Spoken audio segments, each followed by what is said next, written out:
Jadi bapak tuh dari dari beberapa hari sebelumnya tuh memang kayak udah lagi sering tiduran aja di kamar lah gitu. Tapi terus pas tanggal 14 tuh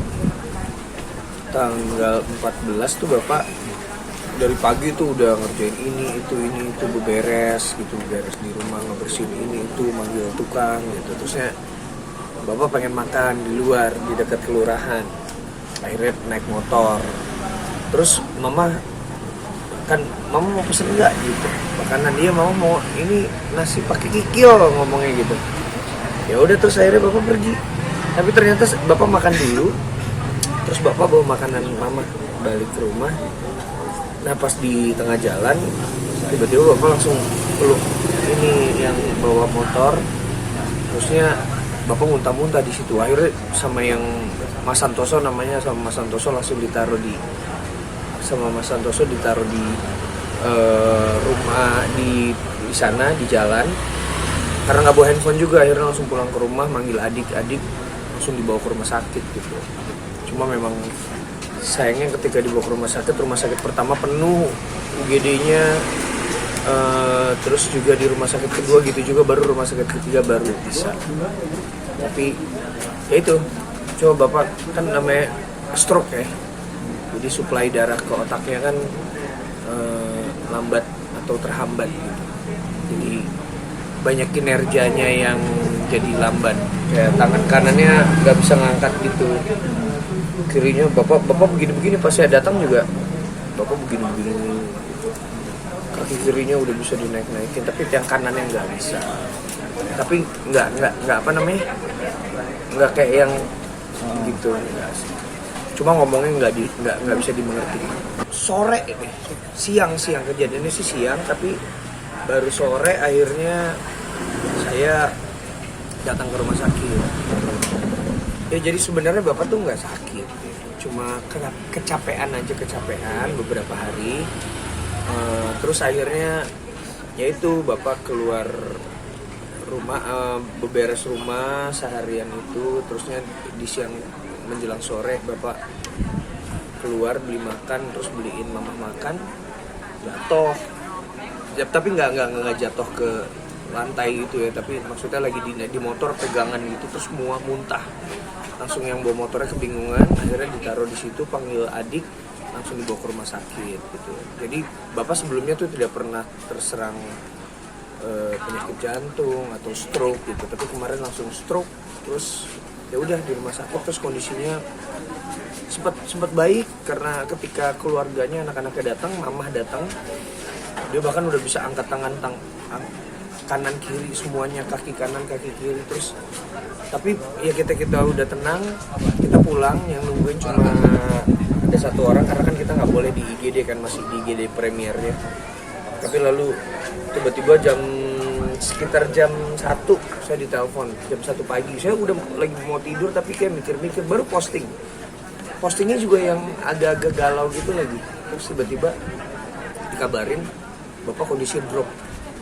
Saya langsung ke rumah sakit, di perjalanan juga dokternya telepon, Mas ini kita akan lakukan beberapa langkah ya secara medis gitu. Diizinkan atau tidak? Silakan dok.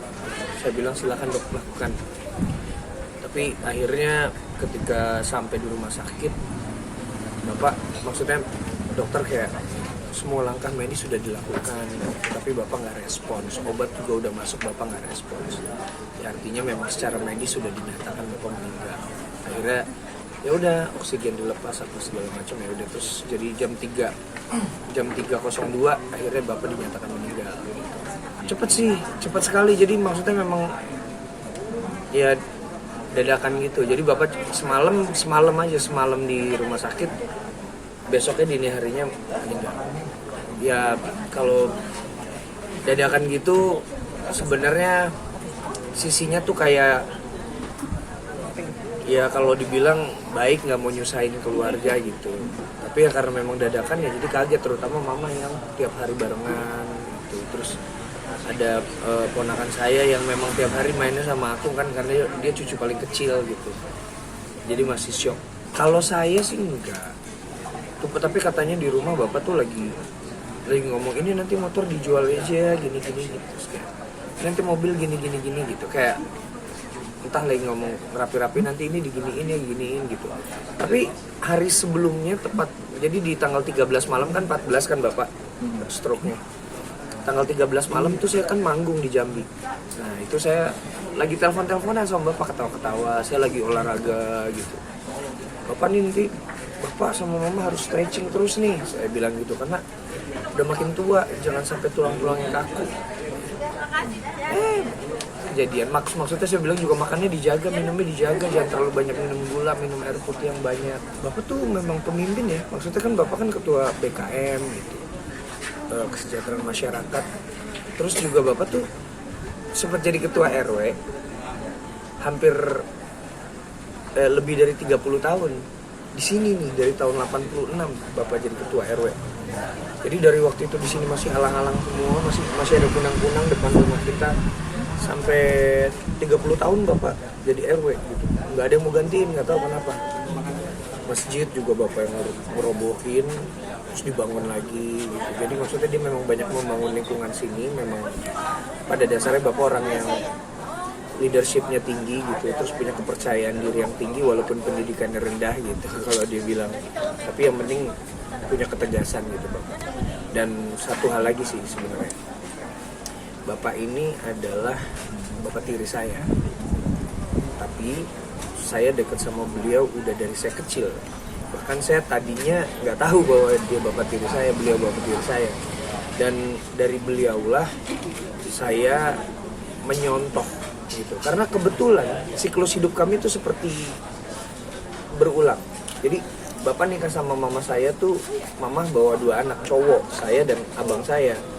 Nah, ketika saya nikah sama Minda juga bawa 2 anak cowok, Salva dan Sultan, yang tinggal sama kami juga. Jadi, saya membalas budi bapak dengan cara menyayangi Salva dan Sultan seperti anak kandung saya sendiri. Dan maksudnya sampai hari ini, Salva dan Sultan tetap komunikasi walaupun sekarang sudah di Brisbane sama di Sydney kuliah, tapi kita masih intens. Jadi, bapak tuh adalah role model dari seorang bapak tiri yang baik gitu. Dari bapak lah saya belajar bahwa persaudaraan bapak dan anak itu tidak dipandang dari darah. Bapak tuh pengen lebaran di ini, bapak tuh kemarin ngomong pengen lebaran di kampung gitu kan, ada rumah di Gunung Kidul. Kan bapak kan asli Gunung Kidul, pengen ke Gunung Kidul, terus bapak pengen bapak tuh pengen nyumbang apa ya, kayak bikin layar tancap. Bapak pengen bikin layar tancap buat warga di sana gitu. Kayaknya sih itu nanti harus dibuat juga gitu, entah sama yang nanti di sana siapa gitu. Kemarin sih bapak tuh lagi pengen ini aja, ngajakin jalan gitu kemarin, jalan yuk gitu. Terus iya pak, tapi kemarin karena memang lagi sibuk kan, akhir tahun sibuk, akhirnya bapak jalan sama mama dan keluarga di sini sama adik saya dan anak-anaknya gitu, sama ponakan. Jadi ya udah kita provide mobilnya, hotelnya dan lain-lain. Maksudnya maaf ya kita nggak ikut, tapi ya udah bapak jalan-jalan deh gitu. Dia lagi senang-senang, terus ada postingan sama mama gitu, sama ponakan-ponakan lagi belanja dan lain-lain gitu. Itu aja sih, jalan-jalan. Tapi kan ya namanya waktu kita nggak tahu. Bapak tuh lagi beberes rumah kan, maksudnya lagi beberes rumah sini gitu, rumah kecil saya. Kayaknya itu sih nanti, jadi nanti setelah kegiatan yasinan itu selesai, nanti mama mau saya bawa ke Cibubur dulu ke rumah ini mau diberesin. Kan juga ada banyak peninggalan bapak tuh perlu dirapiin gitu. Terus kayak bapak lagi rapi-rapi aja, nah itu pengen saya terusin. Bapak tuh meninggalkan 6 orang anak ya. Pokoknya pertama kali bapak adalah sosok gini, kita tuh kadang di mindset kita tuh bapak atau ibu tiri tuh gimana gitu, tapi saya justru gimana ya, saya tuh nggak tahu gitu bahwa bapak tiri tuh exist, karena menurut saya bapak tuh bukan bapak tiri gitu. Buat saya tuh bapak deket banget, kita bisa diskusi, kita bisa, wah saya punya banyak video sama bapak ngobrol lagi di Thailand, ngobrol deep banget sambil makan ini sambil itu gitu. Dan buat saya itu satu. Lalu kedua, bapak tuh selalu bilang bahwa maksudnya pendidikan itu boleh rendah gitu kalau terpaksa. Maksudnya gini kan, kalau dulu kan bapak kan memang nggak bisa mengecap pendidikan tinggi, tapi yang penting kita mesti tegas, mesti punya jiwa pemimpin yang tinggi gitu. Dan satu hal juga yang bapak selalu bilang tuh, udahlah nggak usah terlalu peduli omongan orang gitu. Karena dia tahu bahwa anaknya ada di dunia entertainment, dan anaknya salah satu yang suka kritis kan gitu. Terutama kalau sekarang kan saya memang lagi berjuang tentang hak komposer gitu, jadi pasti banyak yang ini ke kamu, tapi selama kamu ngerasa benar dan yang kamu perjuangin ini tulus, jalan terus.